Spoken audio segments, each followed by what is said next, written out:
it's been cold the last couple of days, and like I go out for my walks, and like the cutest version of a chick to me is like a girl in the morning who's just like no makeup, just like in her like sweats with her dog and maybe a coffee in her hand walking her dog. That's the cutest version of a girl. That's one of my favorite like versions of a woman. You know, because there's like the get up, done up, go out. Like that girl's hot. But like when they're just like in their pajamas and they look good, that's when you know you like a girl. When she's just like lounging around your house and you're not like grossed out by her. No makeup. Yeah, you're like, all right. Pajamas. Because that's what a relationship is. Yeah. Not that I would know.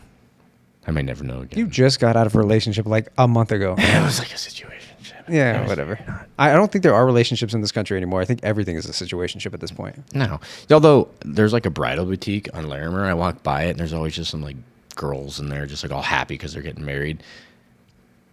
It's not going to work out more than half of the time. Just barely half the time. It's like 50%. So aren't you the living in the moment and enjoying the journey guy? What happened to that? It's dead. Life happened. No, I mean, like, welcome to the idealist and the cynic. I'm the idealist. He's the cynic. No, the thing is, marriage doesn't make any sense, Adam. It's not idealistic. It makes no sense. No, it doesn't. Like when I look at like those women in there, to me, they're just playing house. It's just some childhood fantasy that they're finally getting to live out because I suppose as a woman, you think about that your whole life. I've spent a lot of time thinking about marriage and children. Just the older you get, the more you realize that doesn't make a lot of sense, and that's not going to happen for me, although that's very anecdotal. Some marriages work, right? One out every other one works. I think that's what they say, but those statistics are also skewed because it takes into account the people that get married multiple times and divorced multiple times. So theoretically, you actually have a better chance in 50-50 of a marriage succeeding because the people that are skewing those stats are the people that are getting divorced all the time and just marrying like impulsively. Shout out to my dad who's been married 3 times. But this one's going to stay. My mom too. Yeah. Well, the last one's lasted. I don't think she's going to get married again if that one were to somehow not work out. My dad too. I don't think like they couldn't survive this environment now. We can barely survive it. You think they can survive it? There's no way. Dating would be impossible. It's already impossible. You know what though? The longer I've been removed from social media, which hasn't been that long. A month feels like a long time. It feels like an epic amount of time. What are you writing in there? I'm trying to search something. I want to make sure it's accurate, but I'm pretty sure that the more expensive the marriage is, like the wedding rather, higher the divorce rate? Yes. That makes sense because it's all for show. Exactly. It's like you really want to play house. You just want the illusion of I did the thing. Look at how incredible my life is. How many women do you think actually get married just to like be the first one in their friend group to get married? It's like competitive because women are competitive in relationships much more than men are. Yeah. I think like being a single woman is definitely more stigmatized than being a single dude. I think there's like a theory that women try to sabotage other women from getting into relationships. So when a woman's like, hey, what do you think of this guy? There's like this inherent idea or inclination for that original woman to say, oh, he's too this, he's too that, he's not. And so it raises the bar to the extent where all these women are kind of going after the same 5% of dudes because there's multiple reasons for that. But I think one of them is that they just don't want the other woman to be happy. There's like this weird catty competition of just like, if you're in a relationship and I'm not, then I failed. I mean, you know that even as a dude, when you're in a relationship, it's just your perception, but it really does feel like chicks are more interested in you slightly. You know, when you're single and you're like, oh, I'm single. They're like, oh, I'm in a relationship. They're like, who are you? Who's your girlfriend? Like, what is it about you that, oh, you're good enough to be in a relationship? Like, I'm interested in you. It's that, what do you call it? It's like if other people want you, it makes you more desirable. You have a word for it. You say it all the time. Really? Mm-hmm. God damn it. You say it all the time when you're talking about dating. You're like, oh, you have to look like other people want you because then... God damn it. I can't think of the word. You say it all the time now. Huh. Go figure. I didn't even know what I say. That's crazy. What's the term? I don't know. I'm going to cut all this out anyway, but like... Yeah, this is terrible. It's all good. What Let's start over, dude. How about the Broncos? This is a sports podcast, by the way. Now. Dude, that line was crazy. Did you see the line when it opened? It was like points that way, and then the points went that way. We're out of Kyle's philosophy and girl corner. We're now in Adam's sports corner. How about them Nuggets? I want to say Munchausen. I know that's nothing. That's not what it is at all. Is it? No, I know what you're talking about. The Keynesian. Keynesian. That's what you call it. Yeah. Okay, so I'm gonna cut all that part out to here. I'm gonna say, and when you ask me the question, we're just gonna pretend like none of that happened. Oh, that's the Keynesian beauty contest. Yeah. That's when, rather than having a beauty contest based on who you find the most attractive, you're actually having the beauty contest based on what you think other people are going to vote for the most attractive person, or as the most attractive person. So what is happening in society a lot is women are so afraid to just go for the guy that they think is going to make them happy, that they like, or that they find attractive, because they're afraid of the perception that other women wouldn't find him happy, because the scarcity of a man almost becomes more attractive than the man himself in today's digital dating. Yeah. It's fucked up, kind of. Yeah, it's fine. But it's the weird thing is like you want to be mad about it, but if it's happening across the board, it must be somewhat natural to just, I mean, it's the reason why De Beers was able to make diamonds so expensive is because they created a false scarcity. Yeah. And then you can manipulate people's psyche with that artificial scarcity. We just got to convince women that, you want to date the guy who's single and lives alone, has been perpetually alone, is a little depressed, cynical. That's the guy, though. But he's working on himself so hard. Tirelessly, because of all of insecurities that he's gathered over a lifetime of failures. I'm afraid to say this because I think we're going to lose a lot of our female followers. But but what's cut to you. But what's really interesting is I think that, oh my God, I just lost my train of thought. My brain's not working at all today. Yeah, it's hard. We haven't done this in a while. And I also wasn't, usually I think about it before we do it. Like, I don't want to talk. I never think about it. I don't want to say. That's why I had notes that I still could. Anyway, I'm cutting this part out too. You're afraid we're going to lose our women followers, all of them. All of you. Yeah. I forgot. It was a great point too, and I fucking lost it. My brain's just not working. Said I'm out of here, dude. It sucks. This is a bust. Fuck. We're 11 minutes in. Jesus, feels like an hour. No, and honestly, about 3 minutes of footage. Yeah. So maybe we'll get like 3 hours in, have 40 minutes. That's all good. I mean, that's how it should be, right? Like, Yeah. I mean, you listen to an album most of the time, and it's like fucking 10% of the album's good. Dude, the 6 songs sucks, bro. It's always like the third and fourth that are pretty fire. I don't even. Do people even make albums anymore? No. Like full on CDs. That's such an old man thing to say. CDs. Yeah. If I have a CD player in my car. That's insane. Yeah. I think the last Blockbuster just shut down recently. Like finally. Yeah. Yeah. I'm surprised there was one that stuck around this long. Yeah, but it should have just at that point you had to make it like an attraction. Come see the last Blockbuster. Yeah, it's true. God, that was peak fucking. 90s. That was a peak Friday night in the 90s when you were like elementary school, middle school. Your parents would take you to Blockbuster on a Friday. I'd get so much candy. Yeah, dude. Candy was so cheap. Now all the kids Candy was like 3 boxes for $1 back then. now all the kids are just doing ketamine. Just, I'll say it because I'm not afraid. I've done ketamine. It's cool. I don't really understand how people get addicted to it.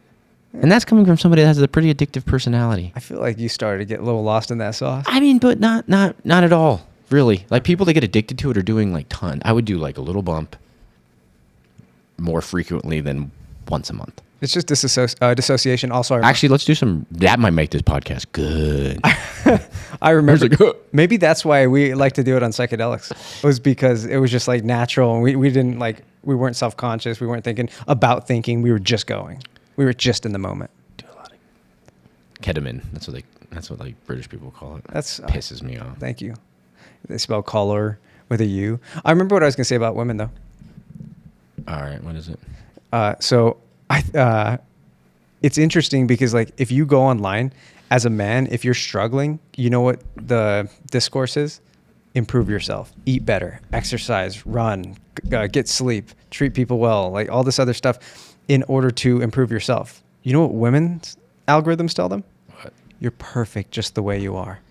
It's the rest of the world that's wrong. You're doing like, you need to just know your truth. Yeah, which explains everything. Yes.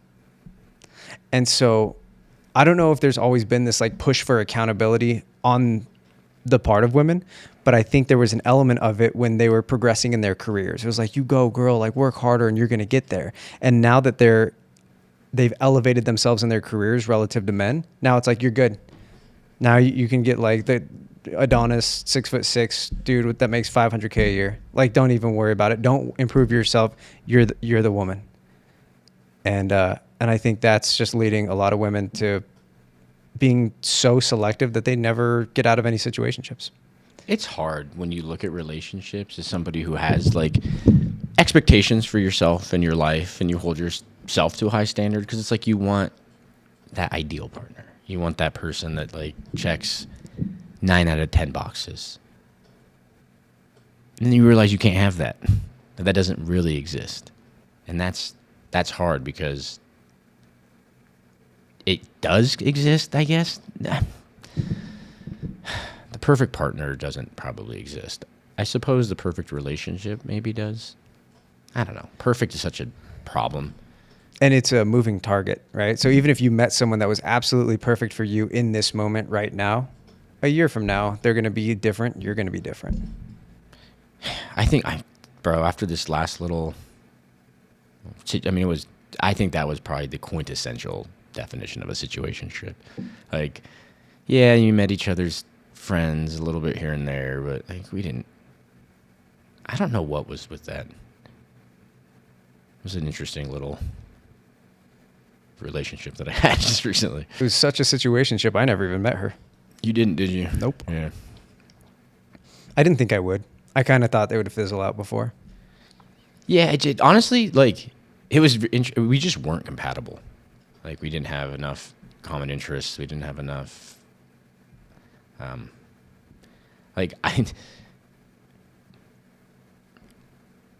I think I was too sane. It's a crazy Never thing to thought say. that would be the case. Yeah, like I just didn't trigger that like exciting part of her. Same with her though. Yeah. Like, can you just do something a little more insane? Yeah. Make me a little bit more interested. What is that? There's no winning. No. Because the person that's probably going to be the best for you is going to be non-toxic. But it's the toxicity that you're attracted to. Yeah. And how do you reconcile that creates a spark? Those things? Maybe you need to find somebody that's toxic at first, and then you have to display some level of toxicity to create the spark and the flame, and then you both become healthier versions of yourself over time. I don't know. That's how our friendship went. Yeah, kind of. Just fucking psychotic human beings, and then we just like gradually got a little bit healthier. But I mean, a friendship's just such a different dynamic than a relationship. Of course. It's, you can be pissed at your friend and just like, whatever. Especially like male relationships. It's interesting. Like I think I've just reached the point, dude, where if I have the expectation of it lasting longer than a few months, I'm just going to get disappointed or irritated by it. It makes more sense to just go, hey, this is fun now. It's not going to last long. Not to like create some self-fulfilling prophecies, but it makes more sense to just keep your expectations as low as possible. Enjoy it. Because I think I've reached the point now where I've been so eager to dismiss red flags. Now I'm just looking for them everywhere. Right? So I've like switched from, oh, no, that's normal. Or, oh, that's okay. It's okay that she did that. She kind of cheated on me. Or, like, oh, she went back to her ex early on. Like, usually I'd be like, that's okay. No, it's like, it's normal that she talks to her ex and hangs out with him sometimes. Like all these things that would normally be a huge red flag, I used to ignore. And now it's like, everything's a red flag. Or I don't know what's a red flag and what's not. What's a boundary and what's not. That's like the problem with healing. Is like now I don't before, like my intuitions were just wrong, and now I don't trust them. And it's like trying to navigate that is very hard. You know what's really interesting is it's almost like in the process, because men are being told you need to improve yourself, you need to do better, you need to get sober, etc., work out, eat right, make money, all that. And it's almost like the more you do that, the higher your expectations become, because then you're like, well, I'm the best version of myself I've ever been, or like as good as I have ever been. And I'm striving for even better than that. And so to find a woman that's also on that trajectory can be a little bit difficult. And then on the other side of it, I think a lot of women are, improving themselves, but I don't think they're necessarily doing it to the extent that men are, because they don't have to in order to find a mate. So I think on the other end of it, there's like a sense of entitlement of like, oh, I deserve the best dude because I'm a girl and a lot of dudes want to sleep with me. Well, and then just also if you're somebody who like is driven for a better career, to be more fit, to be healthier, you're going to constantly hold your relationship to the same kind of rigorous scrutiny that you hold yourself to in other facets of your life.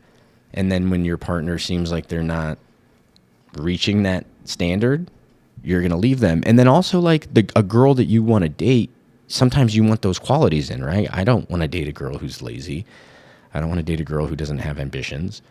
But it's like, if she's ambitious, she's probably going to hold you to an expectation. And if you're not meeting, it's like you have to literally grow in the same direction at the same time, at the same pace, or somebody leapfrogs. Like Matthew McConaughey in his book Green Lights talks about, like, kind of, like sometimes somebody's running, sometimes somebody's walking, and you should take the lead. And I guess in a perfect relationship or a more ideal one, you're going to have that. And I think most of the relationships that I've had that have been successful, there's been one person's kind of chasing the other, and it kind of toggles back and forth. But man, it's hard with the seemingly unlimited options for dating. And I think it's the options that ultimately kill us, right? Because if you look at I think you may have told me about this poll of people that were in arranged marriages. And they tended to have happier satisfaction in their relationships than people that could choose, which is counterintuitive, obviously, because it's like, well, I want to be able to choose my person and make sure that they're right for me. But I think there's the resignation that you have when something becomes an inevitability that makes you more able to accept your circumstances and make the best out of it. Because when you're always looking outside, it's never going to be enough. You're always looking for the grass to be greener elsewhere. Yeah. Again, there's multiple reasons why arranged marriages might say that. Also, how honest are they being? It's cultural, and their culture, if you're like, no, I hate my wife. Like, that nobody says that, right? Like, no, this is good because this is my family. And I almost went right into an Indian accent. God, I don't want to get canceled, bro. I was just thinking cultures that have arranged marriages. But it seems like that, there's other factors at play there. But that's just showing that, I mean, dude, it's hard because I don't know, especially like the worst thing is your biological clock ticking, because now every relationship you enter, if you really are looking for, I'm about to be 38 years old. If I really want to get married and have kids now, I got to do it soon, right? And so when you meet somebody and they're not, if I waste, it's like, okay, maybe it takes 3 years to get to that. But if I waste that 3 years and it doesn't get to that, now I'm 41. And the prospects of finding somebody and having a family and having a long-term partner, like, gets diminished even quicker. When I talk about optionality killing the process of being happy in a relationship, I'm not just talking about women. Like, the options that you have available to you is, even though they seem slim, you could find a relationship if you wanted to very quickly and very easily. Because your standards are as high as they are, and mine as well, it makes it much more difficult for us to then enter something that is rewarding and fulfilling to us because of all of the potential options out there. What if I settle for a girl that I don't really like? And it's hard to even really like a girl because I know that girl over there exists. So and then in big cities, right? When you go to a small town, it's like easier to meet people. It's easier to date. And then the more concentrated you get into a big city, people are just walking by each other. There's people around you all the time and nobody talks and nobody communicates. And it's just this optionality is so overwhelming. I don't know who to talk to. There's too many people. And there's kind of like a sweet spot because you look at research done on like options. Too many options is bad. no option sucks. And it's like having a couple options is better. Like think about even just trying to eat food. When you have endless options for food, it's hard to be like, what do I want? Like nothing sounds good, and everything sounds good. Yet if you have two options in the fridge, one's going to sound better than the other, and that's what you're going to go for. You know what's been really easy for me lately is just having like the super restrictive diet. Nothing's been easy. Like I've never had an easier time choosing what to eat in my life. This is what I'm eating because this is what I can eat. Yeah, and I can't eat fast food anymore. I can't eat at restaurants anymore. And before I had this analysis paralysis rather, where I didn't know where to eat ever. Oh my God, I have no idea what I feel like. Now I'm just like, nope, today was like tacos and potatoes, and then this was chicken and rice, and like that's it. And it's much easier and much more rewarding and fulfilling. I enjoy it now. That's how my breakfast is. My breakfast is basically the same every day. It's eggs, a piece of sourdough, piece of fruit, a little bit of potatoes, and then one other protein. And I have 3 proteins to choose from. And it's nice because it's just enough to like switch each one up. Oh, today I'm having bacon. Today I'm having a chicken sausage. Today I'm having turkey bacon. Or today I'm having hamburger. Those are like the 4 that I kind of oscillate. And it's just having just a little bit of options. Like I've got this part of it down, and then I just tweak it a little bit here and there. Makes it fun. And it really does eliminate, like, what am I going to eat today? Just, no, this is what I'm eating because this works, it tastes good. I can predict how much it's going to cost. I know how much the calorie content is. Like, everything is just, boop, do that. And then so much of my life is corrupted by indecision. Which comes from optionality, I think, right? Once you restrain yourself to this like resignation of, well, it has to be this stuff, it can feel very limiting until you just do it and you see the benefits in your life and you're like, oh my God, life just got much easier. Dude, it's interesting having a car because now I have a little bit more options in my life with what I want to do, which is liberating and it's freeing, but at the same time, it becomes like paralyzing. Oh, I have so many things I can do now, so many places I can go. What am I going to do? You used to be like, well, these are your options, pick one. And now there's a lot of options and it does get a little convoluted. And so I think the key to like maintaining happiness is to acknowledge and understand the optionality that you have in life, but also having the discipline to restrict yourself so that you don't think that you have options. You almost trick yourself into believing that, no, it has to be confined to this. When I think about diets, that's the best way to go about a diet. It's just like, this is what I'm eating. Just remove that choice. Just, this is it. This is what I do. This is what I eat. And diets were incredibly easy 300 years ago because there wasn't all the optionality. And now you have 40% of the population of the United States that's obese. So it's like you see the detriments that happen from optionality. And I'm starting to think the more we're talking about it now, I've never considered this. I think optionality is kind of bad.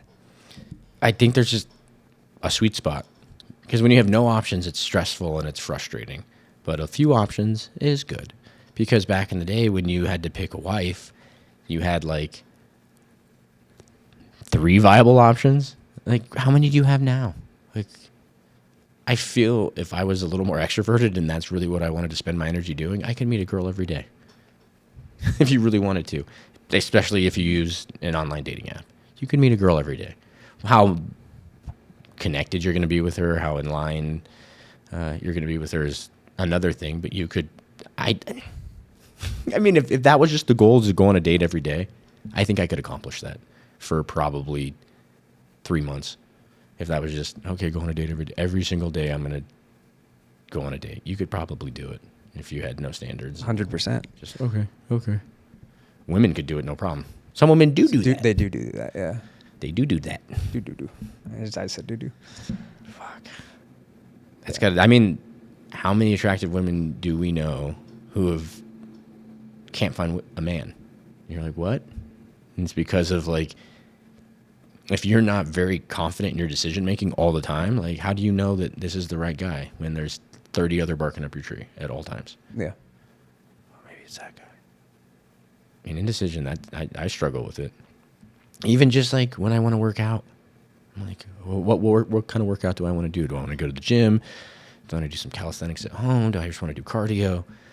You know, I think that's where scheduling and planning is beneficial for a lot of people. But I know personally, if I do too much of that, then I feel like I'm in a prison and everything just feels deterministic. And like, what's the point? But, you know, free will probably doesn't exist anyways. And these are just molecules bumping around in my head. His thoughts. Dude, we're just bacteria, bro. That was so funny. That's a good one. I went to a philosophy meetup today, and Hey, how was it? it was good. I mean, they're always fun. 10 people, you said? This one only had like 6. Was that better? I liked having 8. 8 was better. Yeah. This one felt combative. It was weird. It felt like there was What like, was the topic? Like, I don't even know how to explain how it works. so, it's just, we all show up and then they go around the table to ask you if you have a topic, and then they'll vote on the topics that people brought up. I never care. I'm just like, I'm here to like shoot the shit and see what I can think of. Like because I don't show up with a narrative or an agenda. And I think some people do. I think some people are like, I want to talk about this and I want my topic to win because then it means I'm better. And then I want to then debate about the topic rather than just like have a discussion. And so it felt like there's like one guy especially like who seemed to like be a little antagonistic towards me. It was kind of funny. So like anytime I would say something, even when I was agreeing with him, he would then like try to take the opposite stance. And I was like, this isn't a competition, but if you then take an debate. Right. It's a discussion. Yeah. Like, and if it was a debate, like have the topics like prearranged to know that we're going to be on opposite sides of it. Like it was so bizarre. I didn't care necessarily because like I'm pretty secure in the way that I'm able to think about those things. So I was just like, okay, like when I agreed with him, I agreed. And when I disagreed, I disagreed. And when he would go contrarian, I would just find the hole in his argument and be like, what about this? I didn't mind. But it was cool. What were the topics? Today it was a weird topic from an ISTP dude. I don't even remember what it was called. It was bizarre. But you just go into the same stuff you always do with philosophy, which is like morality, and then it ties into consciousness and identity. And they were talking about like, oh, it's going to be great because once the tech bros like make everything easy for everybody and displace everybody's jobs, they're going to then distribute all of the gains to everybody, and then we're all going to reach self-fulfillment and self-actualization. And I just postulated, I was like, okay, what's their incentive to do that? I said, if you are a tech overlord that owns one of these AI companies, say your company wins, right? You've got the ASI, the artificial superintelligence that displaces, that like beats out all the other competition. It can do everything. You won, right? Now you've got 9 other billion people on the planet that you need to take care of. What's your incentive if the robots and the AI have displaced all the jobs to do anything for them? What's their leverage? Before you had collective bargaining. It's just like, we're not going to work unless you pay us a good wage. And then the companies had to. What if you don't need people? What's your incentive at all? Like, we're just assuming they're going to like get all this money and distribute it just because they're kind? No, as soon as they don't need us, they're going to kill us all with their robots. And it's not just, there's competing interests even within that company, right? It's not just the one tech overlord who's just like an Elon Musk figure who's hopefully he's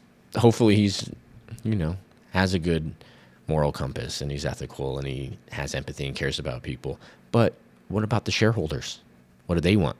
Do they want to help people? Do they want to give their money back? It's not just one guy with all the money. It's like an entity. That's the problem with corporations, is it's like an entity. And if and when like the elites at the top have consolidated all the money and the power and they no longer need us for labor or anything else, and they decide to cull the population, they get there in a room with 100 people, the 100 most powerful people after they've monopolized everything, and they say, we're going to kill everybody. Okay.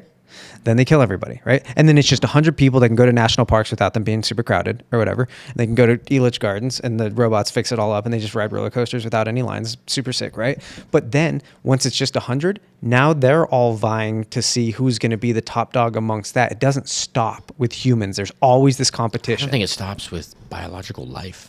Yeah. No matter what if you put fish in a fish tank, they compete. But does that stop with artificial intelligence?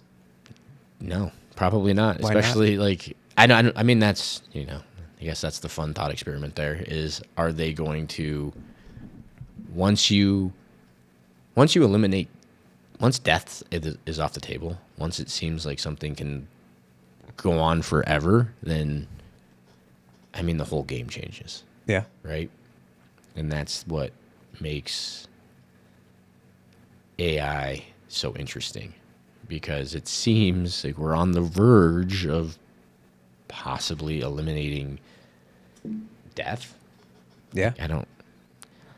or at least reaching escape velocity of life extension, so that every year that you're alive, modern medicine and technology is able to extend life by 2 years. And so once you've reached that escape velocity, theoretically, you can live forever. And if that's the case, what's the point, right? Because I think a lot of the reason why we're able to find fulfillment is through suffering and fear of death, because it spurs us to do stuff. If there's no reason to do stuff because you're going to live forever, then what? Does it become nihilistic?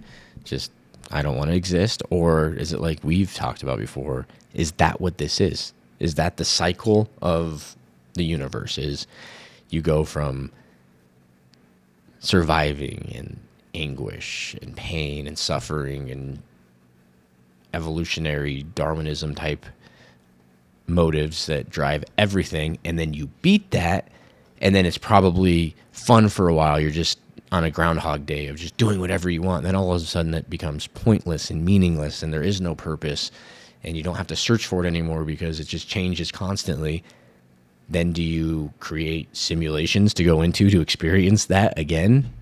And that's just the cycle of reality. And that was the point that I brought up, was one guy was like, no, we just can't conceptualize how amazing permanent bliss and nirvana is going to be. And I was like, because I feel like at a certain point that just becomes the norm and then you get bored. And he was just like, no, we just don't have the capacity to understand. And I was like, well, my theory is that if we do get to that point and we can feel this endless eternal bliss, we're going to get bored and then want to be curious about novelty, and that novelty would be suffering.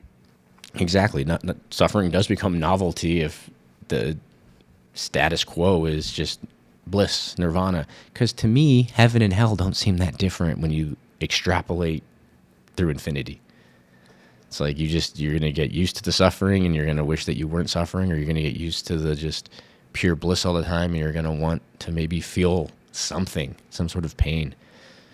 It's like that's almost religion to me is interesting in that sense, because it's like religion is a lot of people's escape from suffering. Like, to me, religion at the end of the day is like a somewhat intellectually lazy coping mechanism for trying to understand the ineffable, right? The universe is full of these mysteries that we can never understand. And rather than try to understand them, you just go, God did it. And yet the people that consistently measure with the highest levels of happiness tend to be the people that subscribe to a religion. Yeah, because that could be possibly because of poor execution or just a lack of intelligence. Because if you just can't get to those deeper ideas, it probably is frustrating to try to think in these deep philosophical quandaries. Or it eliminates possibility and optionality and says, this is it. And it gives you better capacity to accept everything because you've come to understand this one avenue, and that's just the avenue. And then where you and I are trying to speculate about all the different possibilities and options of what may actually be, it can be overwhelming and anxiety inducing and depressing and all that. So it's like, again, optionality fucks you. Yeah. But it's more fun. I'm much happier in this way, and like I'd much rather do this. And it's okay if you just resign to the fact that I'm never going to answer these questions. Yeah. And that's what's fun about philosophy is it's like, I think sometimes like mathematicians, they're looking for answers. It's like, as a philosopher, I just want more interesting questions. Keep asking more interesting questions. And what was really interesting at both of the philosophy meetups was like, I would say something and they're like, yeah, but what's the answer? And I go, I don't have any answers for you. I have a lot of questions though. And I think where those people have it wrong and why they tend to get so depressed and anxious about like the big questions is because they're looking for answers. I'm not. I'm happy to ask questions and just see how far it takes me. Exactly, because I've already kind of reached the understanding that I'm not going to have all the answers. And I just have an endless curiosity. And, it is more fun. I think that's why I am the way that I am.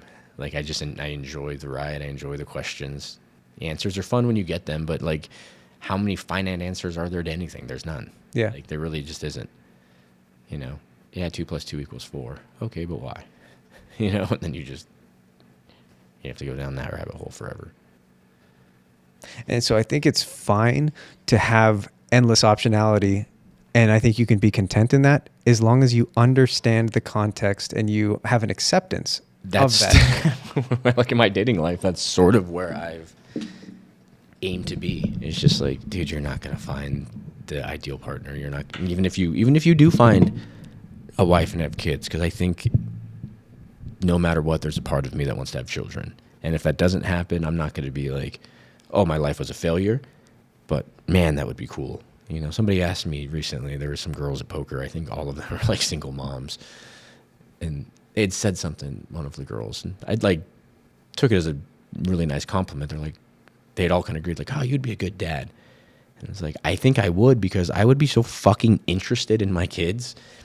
Am I going to show up perfectly all the time? Of course not. But man, I would like to just see that from just evolutionary standpoint, psychologically, philosophically, just to watch something you created grow and be around it and watch it, you know, would just be amazing. And I would just try to give it the best environment to succeed in whatever it is it wanted to do. Like, I don't wish my kid would, I don't think if I had a kid, I would wish it to be a certain way.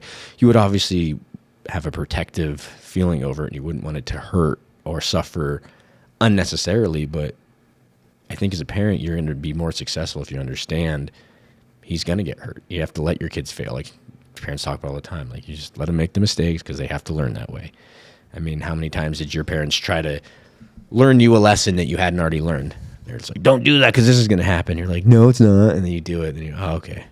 But like just listening to them doesn't work. You know, if I just tell you to the end of the movie, it's not very fun. Do you think that your acceptance, like the feigned acceptance, real acceptance, whatever it is, but the thing that you tell yourself about not having kids, like I'm never going to have kids, do you think that makes you feel better about the situation, or are you still depressed? Or do you think that like softens the blow at all? That's a tough question, because I think I am just naturally going to have an element of depression. I think it comes with Introverted feeling. I think it comes with like curiosity leads to depression, you know, like all roads seem to lead to nihilism often. And I have to like talk myself out of that pretty frequently. But as somebody who enjoys the journey, why does nihilism matter at all? Because nihilism is a destination. Nihilism is the end where nothing matters in the end, but in the moment, why does it fucking matter at all? It doesn't. I just think it's just like, you see it down there. You're like, oh, fuck. And it's just. But do you? Because it's so far. It does. You don't. It's infinity and away. it doesn't have to be that way. You know, it can be very absurdist. It might not be any. I mean, you could die and I could be so fucking wrong about everything. It might just be at some fucking gate in hell. Like, God damn it, I fucked up. Probably not. And also, it's just like our egos protect us in that sense, right? Where our brains give us these fear signals about losing ourselves, about dying, because that's the protective mechanism that's been adaptive through evolution to this point, that's led all of our ancestors to survive to this point, right? But ego is just ego. It's like this, it's almost like this fake construct of like, I am me and there's nothing else, like, because I can only perceive what I am. But then there's like you, and then there's like all these other people and animals and creatures and everything in the universe that exists, and consciousnesses that maybe we don't even fully understand. And maybe the cells in our body are also conscious in a way that we don't even understand. The immune system, you see a cell and you can see a cell attack a virus. You mean to tell me that's not alive in some sense? That's just a purely electrical sort of motivation that's just, it's spurred through just autonomy of your body telling it what to do? Or is there some level of consciousness there? So when you die and your ego is gone, there's consciousness everywhere. It's consciousness is all throughout your body, and it will continue to exist. Just if it doesn't happen in your form, that's not necessarily a bad thing. It just feels like a bad thing because our egos tell us that us not existing anymore is like the end all be all. But consciousness will continue to exist, and all of the consciousness that resides inside of us and all around us will as well. And we'll become some part of that in a way that we can't articulate or understand because our egos have us trapped in this thing that we call our own consciousness. Which is interestingly sort of a westernized way of looking at life and death, because a lot of more like older Native American cultures, Aztec Mayans, even like the Buddhists and some of the older Eastern religions and traditions didn't necessarily look at death as the end of it. It's just like transition into whatever is next.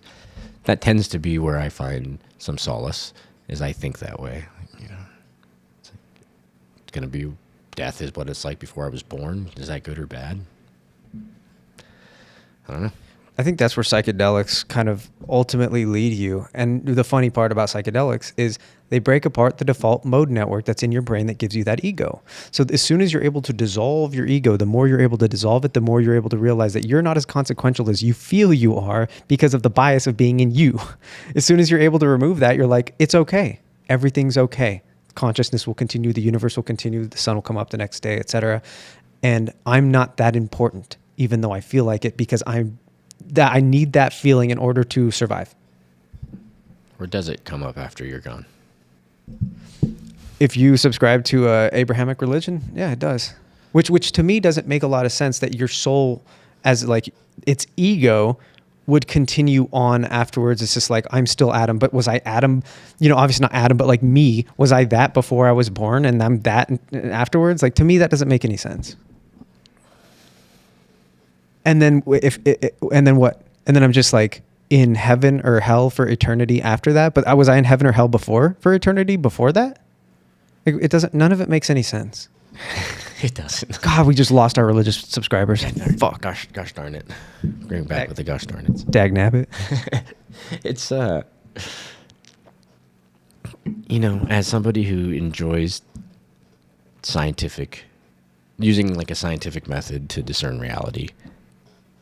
Religious people, they always feel like, as somebody who I view myself as agnostic. I'm not going to say atheist because I think that's egotistical. Like, I'm not going to say I know there's no God, there's no creator. I'm just saying that when you hold religious scriptures that we have, like the Bible, the Torah, the Quran, all of those things up against like any sort of scientific method, it just crumbles at the seams. It just falls apart. It's hypocrisy. It doesn't make any sense in a literal way. It just doesn't add up. And that's why I like psychology, because then you start to go, okay, but why does this book exist, and why do people like it or cling to it or believe in it? And also like the psychology of why do people push this on others? You look at control. Because societies 2,000 years ago, you needed a way to keep people in check. It was hard to like convict people of murder in prisons. Now we live in a normal society where we can kind of regulate ourselves without all of that. You start to go, this isn't as necessary. And then people use it as a tool to manipulate and control.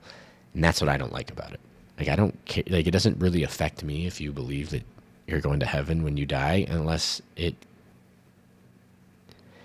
starts to affect your morality in a certain way, or how you treat people in a certain way. Like, I really, like, it's funny. Most of the religious people I know it is just like they're not necessarily worse than you and me are, but I think they have more shame, or like they don't understand that sort of dark side of themselves. And then they go, no, I'm religious, I'm good. And it's like, no, it's okay to have a bad thought. Like, how many closeted gay dudes are just all about religion because they're so afraid of that part of themselves that they just like, no, I'm religious, it's wrong. And it's like, if you just accepted that part of yourself and understood that part of yourself, you'd realize that this religion isn't helping you. It's just making you feel bad. It's not genuine. It's not authentic. But what's really interesting about the morality question as it pertains to religion is, for some people, it makes them worse, because then it gives them a scapegoat. Then they sweep things under the rug, and they do all of these mental gymnastics that then make them a worse person. Well, that's overall. like the other side of the coin, right? Is you have some people that are kind of have these bad inclinations, and they use it to like kind of hold themselves in check. And then you have other people that are going to use it as a shield, or even like as a weapon. Yeah. It's just like, but you do have people that use it as like a moral guideline. yeah, that's great. Yeah. It's not, I mean, if Positively. you just look at the things in it philosophically, the morality in it, it's good. It's like, treat people as you like to be treated, and, don't steal, don't kill, unless the situation actually absolutely dictates that you need to, right? And like that makes sense. And for a long time, that was great. But just like everything is like, we've evolved. We're more intelligent now. We have better ways of handling some of that morality than just having to like pretend there's a, bearded man in the sky. It doesn't make a whole lot of sense. That's what's super interesting about morality too, is obviously it's context dependent, right? Because it's like, I think your 10 commandments, right? Thou shalt not kill. But what if thou is killing to protect your wife and daughter, right? Or something. What if you're killing in order to protect your community, your nation, right? What if you're doing these things? And so it like scopes out, there's like morality for yourself. There's morality for your family, your community, your nation, your world, etc. And it just keeps going outward.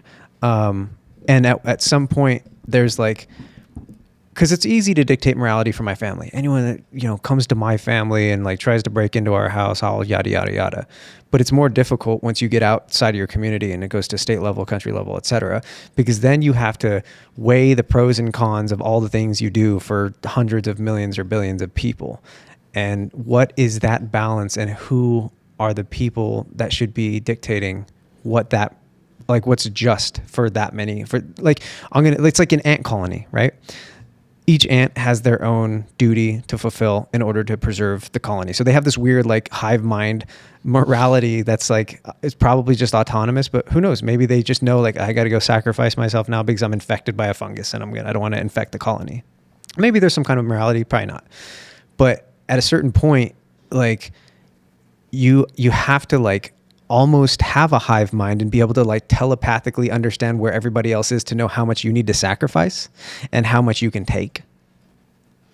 And so like it's difficult. It's like socialism and communism. It's like are kind of like that. Well, how can we dictate the morality of the masses? And then capitalism is like, fuck you. Like, let's just like whoever wins. And then like, hopefully they're altruistic enough to like help everybody else with their morality because they were the superior ones. Do the ends justify the means? Sure. Yeah, I have to collect. I mean, because I assume that's what all the billionaires think. No. Just let me get all of it, and I will know what to do with it better than anybody else. But you're never going to get all of it. And a person who thinks that way is like a complete narcissistic and egotistical maniac, in my opinion. It's hard. It's comes back a little bit to optionality. You kind of just have to pick your lane as like a person. Like it sucks because other people's selfishness often forces you to be selfish in ways that you don't want to, because it's like a dog eat dog hill kind of world. Like, what are you going to do?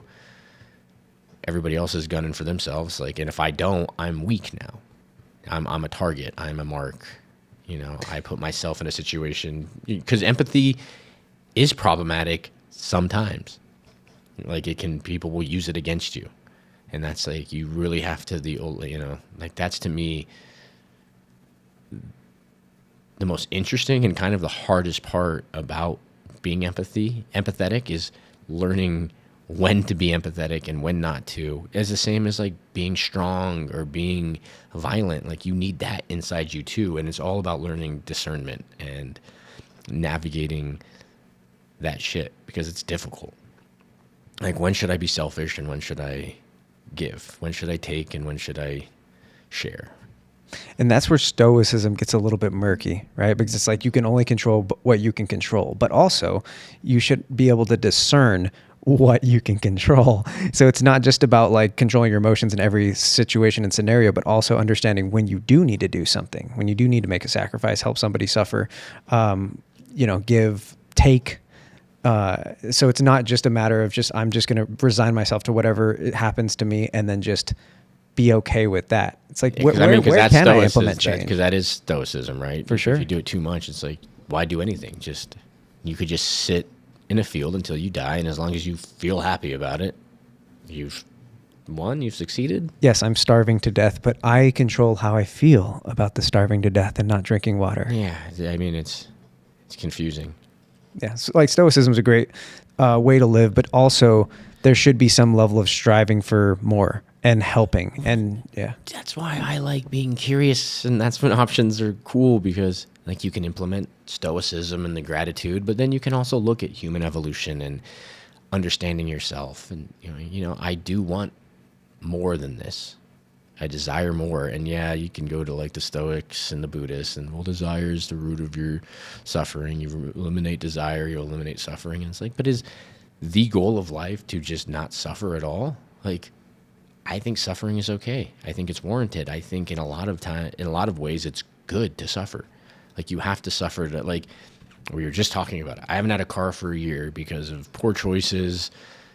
I hadn't really been that motivated to get one because I had kind of stoicized my way into like, well, it's fine. I live downtown. I walk everywhere. Everywhere I go is a 10-minute Uber if I need to. I'm active. I like walking places. And then I got a car. And I'm like, oh, yeah, this is a luxury that I enjoy. And it doesn't have to be a nice car. It's not really about what's going on inside the car. It's the utility of the car that really becomes enjoyable. Like, oh, I can just going to the grocery store is no longer like something I have to plan. I can just kind of do it on a whim, and that's nice. It's like, oh, if I'm getting a lot of groceries, I might have to Uber there, Uber home, you know. It's like, no, I just go get what I need. It's nice. I think that's where balance comes into play. Because like some people are just like libertarian, just take as much as you can. Every man for himself. You just work as hard as you can. Other people are like, no, you just resign yourself to your situation and you eliminate desires. But it's got to be a balance somewhere in the middle. Because even the people that want to eliminate all desire, that's a desire. Yeah. I desire to eliminate my desires. So Yeah. it's like you have to find a balance. Seems like a good way to go about it. Thinking about it right now is have your goals, have your ambitions, work towards them. When adversity happens, when things outside of your control happens and you're upset about it, and that amount of like discomfort and anguish is then causing you to make poor decisions, then you use stoicism to go, hey, it's okay. I'm grateful. What do I have that I'm happy about? You know, I have a roof over my head. I have a car. I don't have a car, but I have Uber and I can walk. You use that in place to like feel good about it when you're not feeling great. But then you do that, you go, I can still work towards getting a car. I can still work towards finding a girlfriend. I can still work towards getting a new job or navigating whatever it is that is causing you discomfort. It's fine because, you know, living in pure I mean, that's the idea of an ice bath, right? It's just like you get in there and you're just this sucks. Then you get through it and you go, oh, things are temporary. Temperance is probably an important facet of stoicism. Just say, oh, okay, let's just get through this. I think a lot of life is just learning how to navigate bad things when they happen. And stoicism is a great tool, but it is problematic if you just live your life only that way or subscribe to it fully. Same with religion. Subscribing to something fully is crazy. No, it's this. You know, I was like talking to a buddy who's like religious. We get in some pretty good conversations / arguments about religion, and dude thinks the earth is 10,000 years old. That's how old it is. And I'm like, well, we can use things to figure out that it's not, like carbon dating. And I started to explain to him carbon dating. He's like, yeah, well, I read an article where somebody carbon dated a bottle cap and it said it was 50,000 years old. And I'm like, well, first of all, whoever wrote that article is an idiot, because we only carbon date things that have been alive, organic material. That's how we, you know, you start to explain it to them and then they just, no, I don't believe that. And it's like, you're just going to ignore like verifiable facts to fit your narrative. For what reason? Because that's really what interests me more. Yeah. It's not that you believe it. It's like, why do you believe it? Or why do you cling to that? Why do you need that so bad? The more irrational the idea, the more fascinating the psychology. Because I literally don't care. Like when somebody thinks the earth is flat, I'm never like, wow, this person's such an idiot. Because I don't. I talk to them and you're like, you're not dumb, but why are you just like so adamant about this has to be right? And then there's a whole psychology and philosophy behind that. And that's what interests me. Like when I ask people, like, I'm more just interested in how did you get here? Like what has happened to you? How's your brain work? Yeah. Yeah. To me, there's some trauma in there that's like, you need this. You need the earth to be flat. Why? Yeah. You know? Yeah. There's a I mean, psychology. you could ask me the same question, I guess. Why do you need it not to be flat? And so, I don't know. I need to trust that scientists know what they're talking about. I need to trust that the reality that I'm being fed by the consensus, like not just like a couple elites that are telling me what to believe, but lying to you, Adam. all scientists, they all like the vastness of that conspiracy would be so terrifying. Yeah, there's a physics professor I play poker with, and I asked him the other day, I'm like, How much are they paying you to keep your mouth shut about the Earth being flat? How much? Come on, break me off. I'm gonna out you if you don't give me some of that fucking dough. Who's paying it? Yeah. Where's it coming from? It's George Soros. Just makes no sense. Yeah. Yet some people need that because they need to feel like they belong to a community. They need to feel like they're right. They need to feel like they have control because whatever. And then I think sometimes it is just like trying to explain carbon dating to somebody who just doesn't understand chemistry at all is difficult because you have to explain to them about the half-life of carbon-14, which is the radioactive material left over when something absorbs carbon. They might not even, that's too much for them. And then you explain to them, yeah, well, the half-life of carbon-14 is 5,730 years old. So we know if something has half the carbon it does now from when it's alive, that it's roughly 5,730 years old. And then they have to start doing math, and then you start talking, and then it's hard for them to get it. It is. And you have to, like the amount of prerequisites that they have to get there, they might not have. And then they just feel like I'm some pretentious asshole who's... Because even when you and I are explaining what radioactivity is, we don't even fully understand what radioactivity is. No, I have to put some trust in the scientists. Yeah. That have, And a lot of the scientists, like even with AI, right? A lot of the computer engineers that have created the AI don't understand how it works, just that it does work. And so it's kind of the same with our universe. We're not sure exactly why it works, just that it does. Oh. And so I think a lot of these people are like intellectually, like, so it's difficult enough for us. So when you're lower on the IQ spectrum, I think it becomes very difficult for somebody who is intellectually inferior, or at least even perceived intellectually inferior in their own mind. They then feel that inadequacy requires them to know things that other people don't, to make them then counteract that inferiority complex to create a superiority complex. Yeah, it's like you're gonna outsmart them. Like, we want to go outside and fight about it because they know they can beat you up. Probably. Yeah, they're probably good at fighting because they've had to do that a lot. Yeah. Like, well, you can probably beat me. Or they can just say, I know something you don't. And the reason why you think it's irrational is because you don't understand it, because you're not smart enough to understand it. One of the guys I play poker with is also a flat earther. I was literally at a table with a physics professor and a flat earther the other day, and for me it was so much fun to just like antagonize like the conversation. The physics professor he's just like way too calm, like, but he's like, it's just like guys like you are always just like laughing at us, and he's like, I don't mean to. I should be better about laughing, but it's comical. But that's what makes him double down on those theories, is because he's like, you think I'm stupid. Now I'm just going to make myself know even more than you do about all this conspiracy bullshit. I got a YouTube video you got to see. I was like, I've seen it, buddy. It's very easy to break apart. Because I don't necessarily want to be right. I'm not trying to find right answers. A lot of science is just eliminating the wrong ones. That's not right. That's not right. This doesn't work. Even look at like physics models, like you were talking about, like, we don't even know some of the physics if we're finding like truths or things that just happen to work within this framework. It doesn't necessarily, like, we're wrong about stuff. And sometimes we think we're right, and then you go a little further in and turns out, oh, it's not quite right. And to me, that's fun. I guess other people just, no, that's too much. And what I always get baffled, I guess that's why they say ignorance is bliss, right? Yeah. But what I always get baffled by is like, okay, let's say that there is this truth that you know to be reality, right? Like the earth or the sun revolves around the earth. And then we prove that the earth revolves around the sun, right? Then you have to adapt your model. If you just never adapt your model, then you don't have to keep up with the change. And I think that's easier for some people. It is. Yeah. Because the problem with having a philosophical mindset is how much of our lives are just spent doing this with each other or by ourselves in our place. I could be out, I complain about not meeting women. What am I doing instead of meeting women? I'm inside I'm learning about radiometric testing, radiometric dating, because I'm like, oh, carbon dating only works for 50,000 years. So how do we figure out things that are older than 50,000 years? And then I have to learn a little bit about the elemental table again and how uranium decays into lead over like a fixed rate. And then I'm like, oh, okay, it starts to make sense for me. You're trying to figure out the wrong type of dating. Exactly. I'm focused on all the wrong things. The radiometric and variety. As fun as that is, it also is terribly time consuming to be this curious. And it works against you, because you look at a lot of people that are probably in successful marriages, arranged marriages, they just, okay, this is what I'm doing. and then they don't worry about, they're just not focused on that stuff. And neither's better, neither's worse. It's just preference. I mean, so much of life is just preference, right? I prefer this. And like my lifestyle would never work for you because you don't prefer it.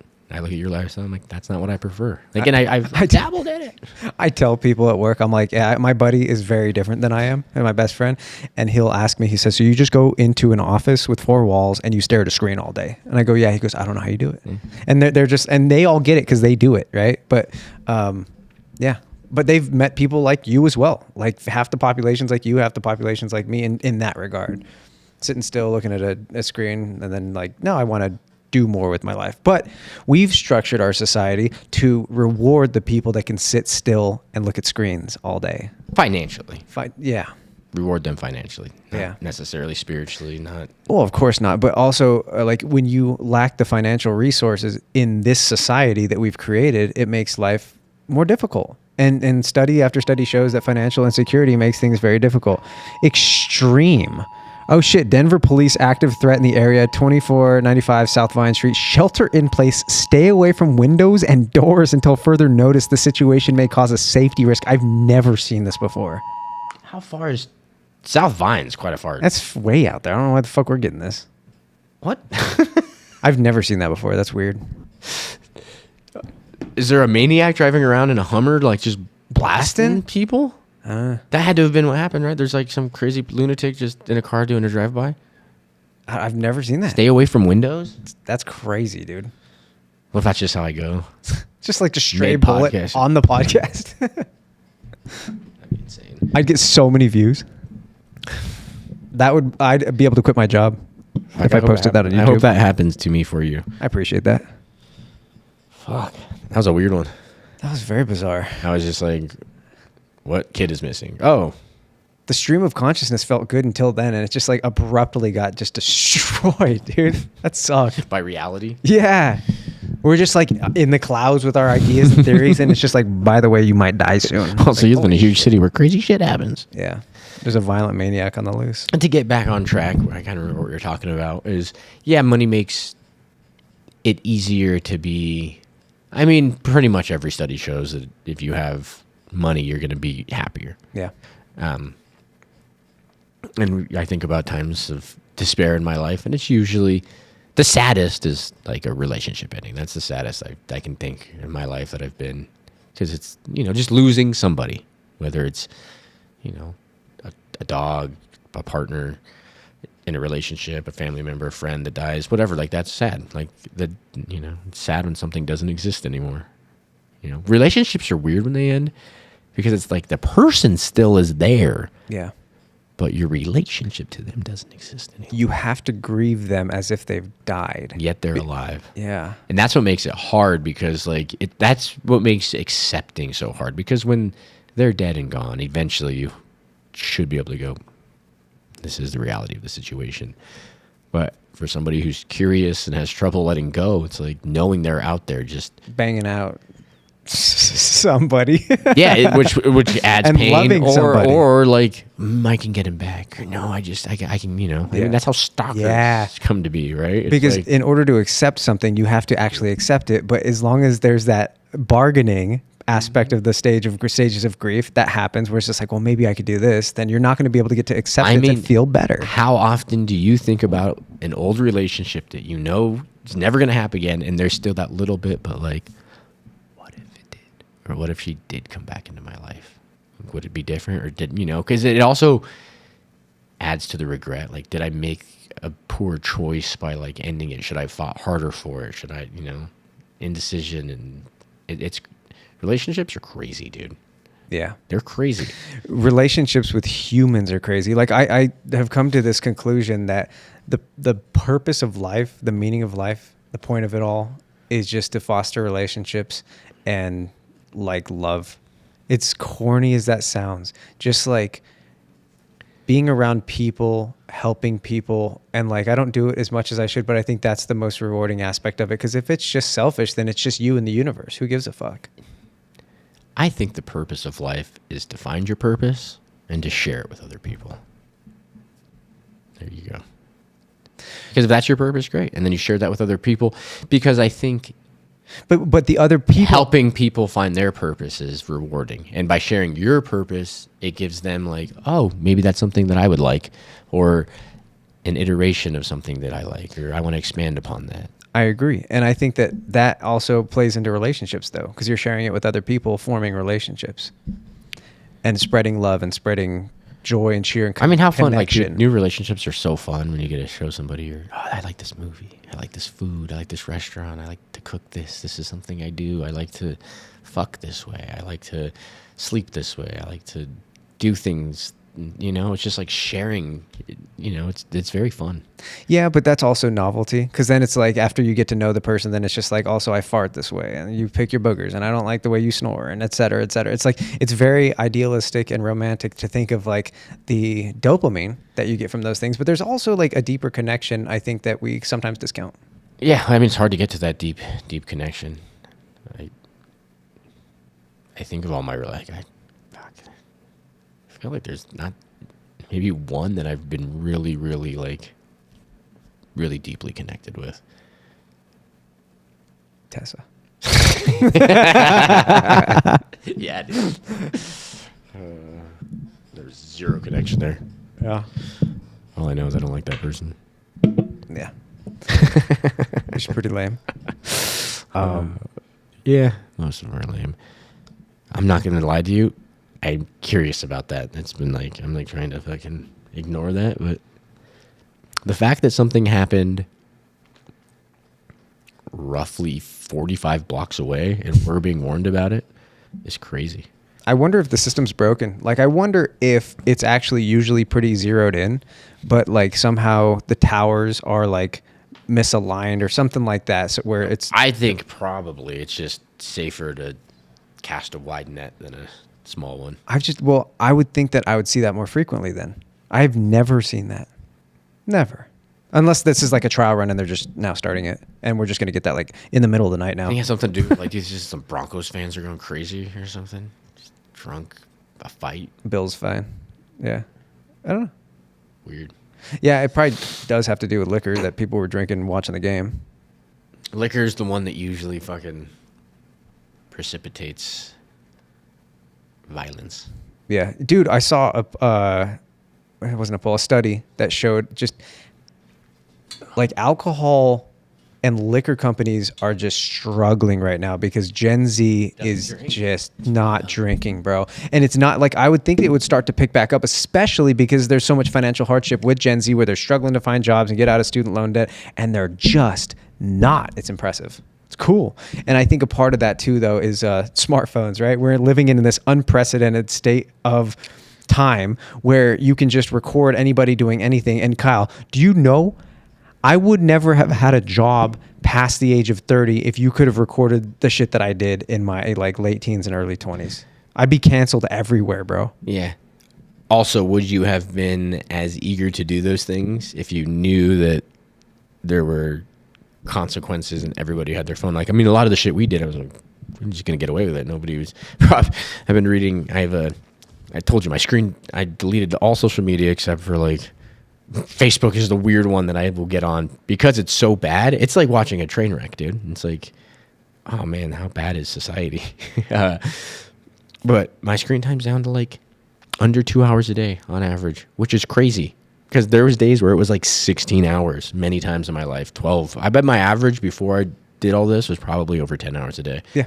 And granted, some of that is just like something in the background. It's not like just straight social media, but that's still a lot of time to be spending looking at a screen.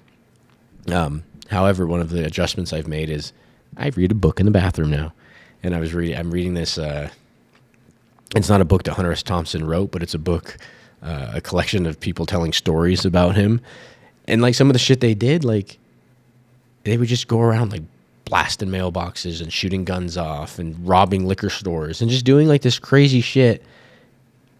Nobody would ever catch them. They did something that reminded me of something you did when you were a kid, where they set up like a fake kidnapping in front of like a storefront. Like there was like a line of people going into like a movie theater, and they just went and kidnapped their friend with like a bag over the head and threw him in a van, made it look like a fake kidnapping, and just drove off just for fun. Yeah. You couldn't do that now. Yeah. Like you'd be arrested, and then who knows what the crime is if everybody's in on it? It's still a crime, I'm sure. It's disorderly conduct or something. I don't. Who knows? Because why is that a crime? Shouldn't be. But they just got away with it, and they saw something in the newspaper the next day, like suspected kidnapping. Like, if you know anything about it, and nobody ever heard anything else about it, because obviously nobody really cared, and nobody was actually kidnapped. But it was just fun to think about. Now it's like you have to be so. I mean, we live in a kind of a surveillance police state, and it's only going to get worse. This Wi-Fi router, right? They can actually see that you're in your home through the waves that the Wi-Fi emits. So if you go commit a crime or something like that, and you're like, oh no, I was at home, they can actually see if you were at home walking around based on that. That thing started to the sound bar started to like freak out on me, and like it doesn't even work anymore, so I had to like unplug it. But they can hear you on that. Just like if it's connected to Wi-Fi or Bluetooth or anything like that. TVs can just listen to all your conversations. And this is just the beginning. Now they're installing cameras that are going to be AI, like connected to AI in some way, where they're going to be able to monitor everyone on every street, like similar to the CCTV cameras that like they have in the United Kingdom and in England. And yeah, you're just going to see. And obviously we carry around the old, privacy invaders with us all the time, and it's just going to get worse to the point where then now you're starting to see like ICE go around, and they're just all the people that were like, oh, your personal liberties bullshit, now they're just like, yeah, you just bring your papers everywhere with you, that way you can prove you're a citizen. It's just like it's crazy. The worst thing is will that make for a society that has less crime? Yeah, probably, but but now what is a crime? That's like the real problem, right? Yeah. It's a crime to talk bad about, because people don't want to admit it, but we're headed towards it seems like a China type situation where you can't even talk bad about your politicians. Now that's a crime. Like, we can't have this conversation. I can't say something like, I think Donald Trump's an asshole. Oh, well, can't say, you said that 3 times. That's bad. You can go to jail for that now. Like, it's crazy. It's just, once you don't get liberty back, you don't get sovereignty back. Once they take it, it's gone. Exactly. And like, you need leverage, right? But what do? Are you going to fucking give up your phone? Are you going to give up your Wi-Fi? You can just live in a box with no technology? Oh, that's how they get you. It's like everybody is has collectively agreed that these are such great conveniences that we're not willing to give them up. Even like fast food, right? Like, we just love them, and we love the poisonous food because it's so addicting. That seems like what the future will be: is the AI overlords run everything, and they just break you off enough to keep you're having a good enough time to where you're not going to rebel, right? You get enough money a month, you're eating, you can still get your Taco Bell delivered. It's shitty because all your fast food has gone downhill. And it's all because of Uber Eats. Because now they have to cut so many corners and so much cost to make it affordable to get to you that the food sucks. It used to be better, bro. I know for a fact, I'm not crazy, that 10 years ago, fast food tasted better. It was less processed. It was made, It's like it sucks because you don't want to pay $30 for it. Because, how many people just order food? It's crazy. And without the leverage of like even when AI displaces all the jobs and all the robots take the jobs after that, because the white collar jobs are going to go first, and then robotics will catch up. They'll put the AI in the robotics, and then they'll be able to come and do the plumbing. You're already seeing people buy robots for their house. They're like starting to learn how to cook and everything and use the oven. And it's just going to get better. And at a certain point, it's going to be like, they're not going to need, like, we're not going to have any leverage to say, if you don't support me or pay me what I'm worth, then I'm going to withhold my labor, like collective bargainers did with unions, right? Once you have no intrinsic value to those people, they have no reason at all to give you anything. They're just going to insulate themselves enough, and then as soon as they're insulated enough that you don't take a pitchfork and a torch to their fucking mansions, as soon as they like can have the robot army guarding everything, it's over. It's over. You have no leverage. Leverage is important. And the worst thing is the only way to do that is to collectively get everybody in on it.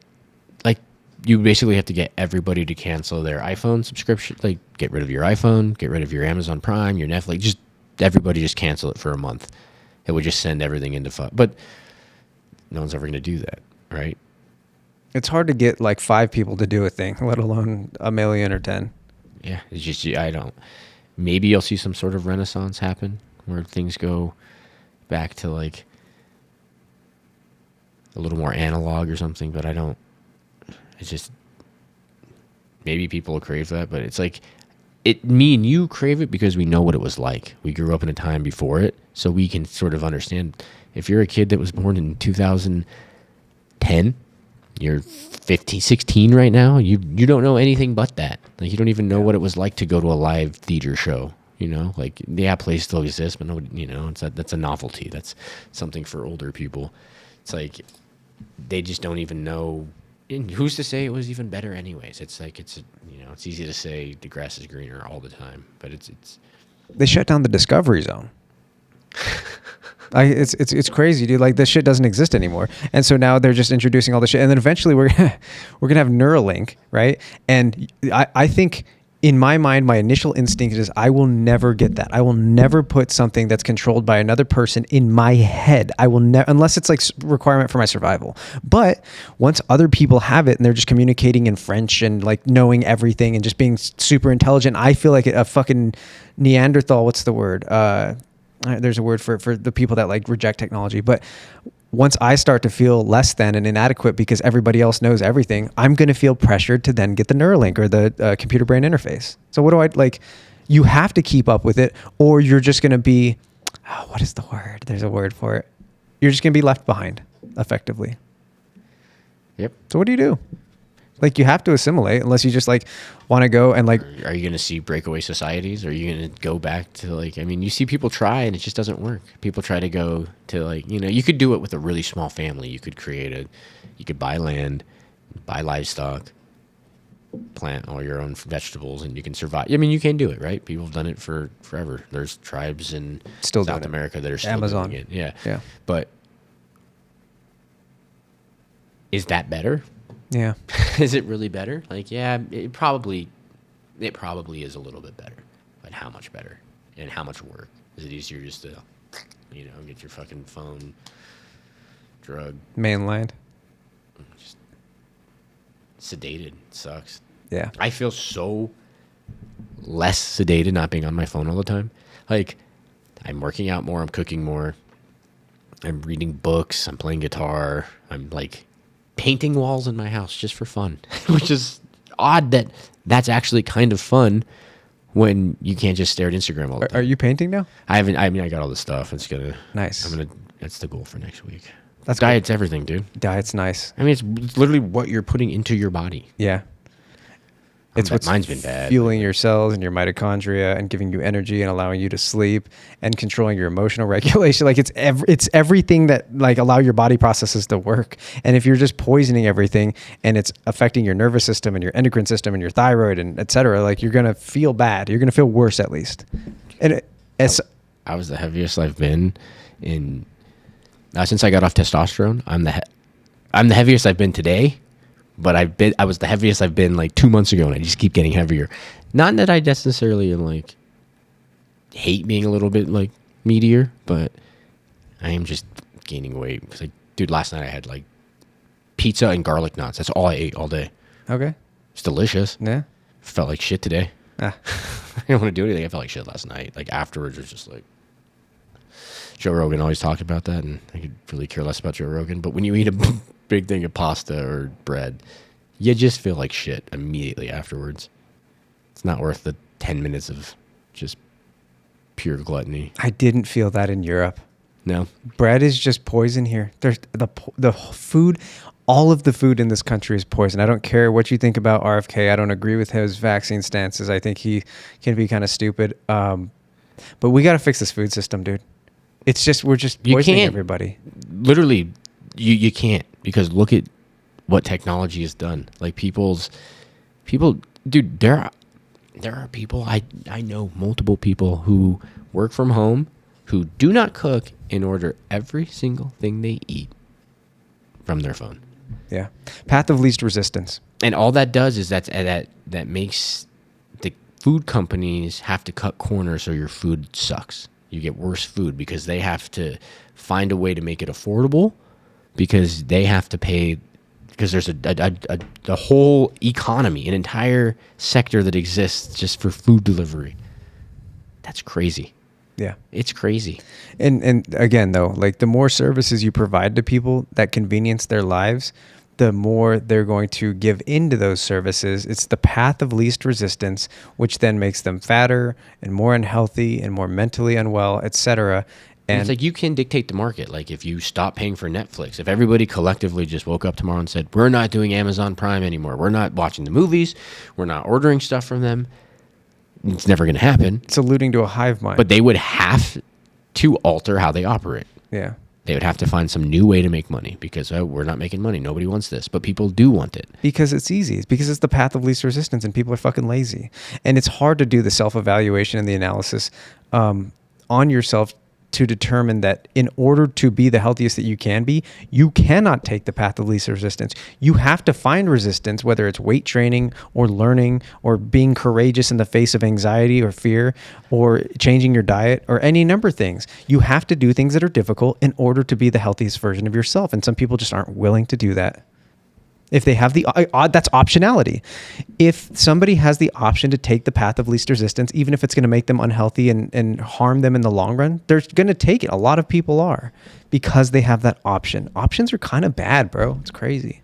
You just got to find your sweet spot. It's like how many like what's good. Because if you just ate only chicken and rice every day, some people do that. They do. But some people do that. They just eat the same thing every single day, the exact same thing. And I guess if you can manage it, I can't. I need some novelty. Yeah. I have to. Just like, or what's the point? Yeah, we discussed that a little bit today too. That novelty is the spice of life. Because again, like dude, it slows time down. It does. It literally does. People are like, why are you like you're making good money here? Why do you want to go back to Texas? I'm like, because it's a change. It's fun. It makes me feel alive. It's exciting. It's new. I don't want to be old and dead. Like, well, I'm glad I went to that same thing. I did that same thing every single week. I ate the same thing, did the same thing. I'm glad I did that. That's why our 20s felt like they went so quickly. Like I heard that theory. I think I told you that the reason why, or at least part of the reason why time feels like it goes so much faster the older you get is because there are fewer novel experiences. When you're a kid, your brain has to hang on to every single thing that happens because it's all new, and your body and your brain don't know if it's going to be necessary for your survival. And so it's just like, is this an important thing? Is walking this direction or like skipping backwards, is this going to be necessary for my survival? And so all the novelty makes everything feel so impactful and feel like time is slow because of how many different things your brain has to hang on to. And then over time, your brain discards things that it doesn't need in order to be efficient. And your default mode network is created in your mind. And then you know the most efficient routes to go to work or to eat food or whatever it is. And you start to take the path of least resistance in a way that is completely eliminates novelty. And because you lack that novelty, time then speeds up. And then as soon as you go on a trip or a vacation or you try something new, time will start to slow down a little bit. You do psychedelics, time slows down because it introduces novelty to a brain that's used to everything that it sees now. Nothing's new. Nothing new is under the sun. That's why living forever would suck. And exactly what you just said is how you con women into bed. Okay. Because they have to sleep with you for novelty. Slow time down, make it worth living. You have to have sex with me tonight. That's a good if manipulative you don't, tactic. Yeah, that's how you introduce polyamory. Like when you're with the girl for a while and she's just like, you're bored of her. It's like, we've slowed. Time is moving too fast. We have to slow it down by fucking other people. I'm going to have sex with other women. You probably shouldn't have sex with anybody else, but I should. From that perspective, though, is a long-term relationship just a way to terrible. doom yourself to like a faster? Why do you think cheating just happens, bro? Why do you think everyone fucking cheats? Yeah. I hate it because like I don't like sharing, but it makes I don't want to be in a polyamorous thing because I'm too jealous and I just don't think it works. But just having a series of short-term relationships that are novel and fun. I mean, it's hedonistic, sure, but it's not the worst way to live. And then, I'm also really okay. Dude, like, before that last relationship, it had been a minute. It had been like a year plus since I had been with a woman. And it wasn't that bad. And, like, since she's been gone, I haven't been just like, I gotta go find somebody. So that's the old cut. I gotta go get somebody. Dude, which evolution is this? This is like 24.0? God, there's so many. Yeah. But that's what makes life fun. This is blank white tee and man bun. Blank white tees have been around for a while. But not on you. Yeah. I'm a big blank white tee guy. I've never seen you with blank white tees. Always black or white. That's pretty much the most of my wardrobe is black or white. Dude, you just keep evolving, bro. I can't keep up. Plain white tees, baby. They're good. I should go spend some money. All right. Then on that note, thank you for tuning in. The 5 people that did. Maybe no one. Maybe that's fine.